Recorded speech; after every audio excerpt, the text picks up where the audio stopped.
Hi, Church. Pastor Jeff here with another Trinity check-in. I want to talk to you about this Sunday's sermon. Now, don't fall asleep yet, because this is actually kind of interesting and an interesting experiment that I'm going to try, and I want to bring you in on it.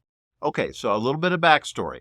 Last week's sermon was actually my annual State of the Church sermon, for lack of a better name, and I talked about Trinity and everything that was going on here, some of the challenges that we face as a church, and really how rare Trinity is as one of the few churches, and especially one of the few mainline churches that are growing anywhere. And it really is a privilege to be here. Well, another side of that is we have a responsibility. We have a responsibility to do it well, even when there's not a lot of example around us to show us how to do it well. And that comes in part because, well, people need our broad view of God. God keeps sending people our way, and we have a responsibility to do the best we can to reach them, to help share God's life with them as we go. So I have an experiment that I've been brainstorming for a while, and that I'm going to try this Christmas season. And here's how it is. I don't know if any of you are familiar with internet marketing. The term for it is a lead magnet, a marketing funnel and a lead magnet. Maybe some of you are familiar with that. If not, here's the basic part of it.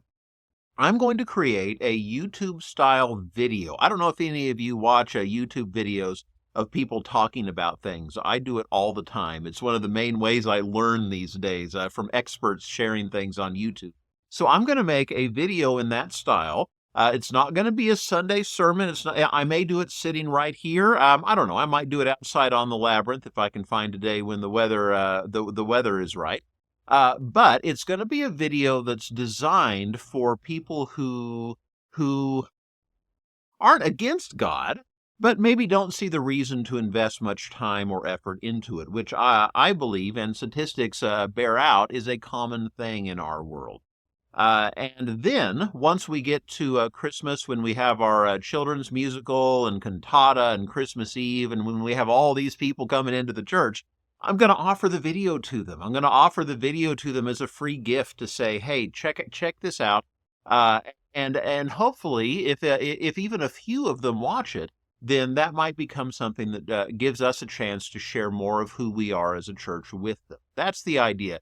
This kind of a strategy is very common on the internet. It's working for a lot of things. If you've ever done a thing where it's a sign up for my email newsletter and I'll send you my free ebook, it's the same basic idea as that, except this is me asking, why don't we try that and see if it would work for the church? And so that's what I'm going to do. Now, here's where you come in.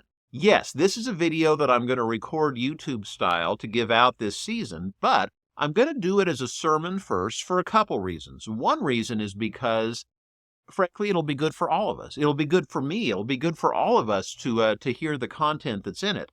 But also because I want your help. I've been looking at this thing for a while now. I've been staring at it and working on it.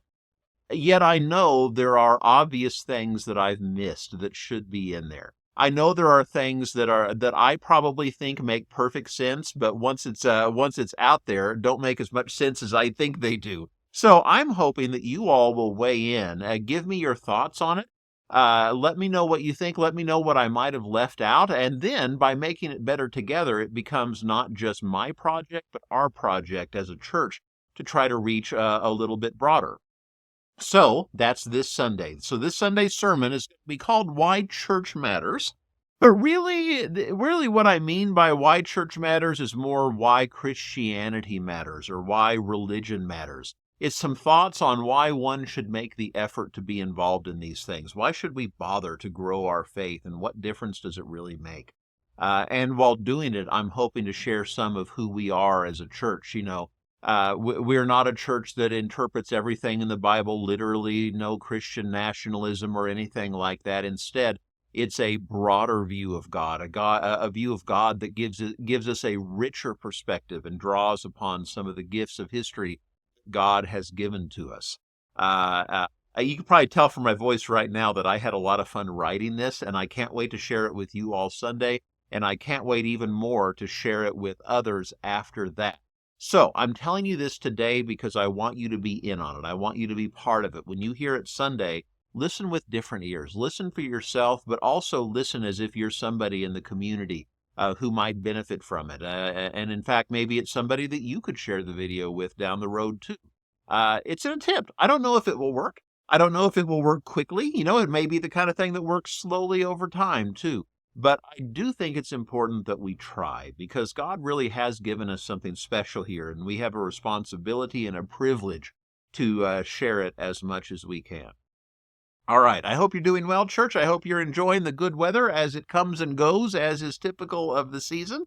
Uh, and I hope you're getting ready for the Do Unto Others series. That starts next Sunday, not this Sunday, but the next one, with a sermon on kindness that I'm also looking forward to. I hope you have your yard signs out. I actually saw one on the way to my son's school just yesterday. So I hope that you all are putting your yard signs out, and if you haven't gotten one yet, grab one. We still have some left. I cannot wait to see you soon. Be well, church.